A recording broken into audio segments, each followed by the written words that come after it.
Два пати кочанските полицајци при крајот на 2023 година извршиле контроли во Пулс и затекнале малолетници, пошто било изготвено барање за поведување прекршочна постапка, но не знаеле тогаш што значи тоа дека фирмата Класик ДМ, која раководела со објектот, била неактивна.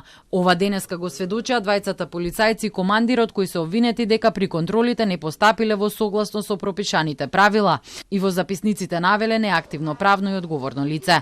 Обвинетиот Кире Богатинов пред судот рече дека побарал тековна состојба од газдата Дејан Јованов, кој им кажал дека немал таков документ со себе во Пулс.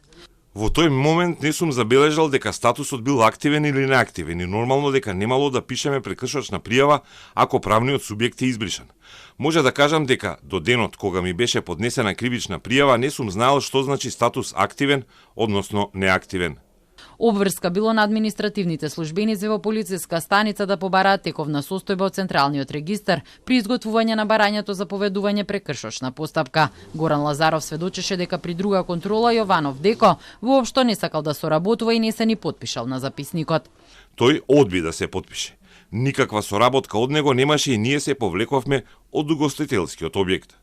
Командирот Александар Темелков се бранеше дека работеле согласно законот и дека подоцна дознале дека Класик ДМ во 2019 година немала поднесено завршна сметка и затоа фирмата била неактивна. Имам разговарано со луѓе дека на неактивна фирма може да се поведе прекршочна постапка. Не може да се поведе само ако е избришана од Централен регистар. Тројцата обвинети се гонат за злоупотреба на службената положба и овластување.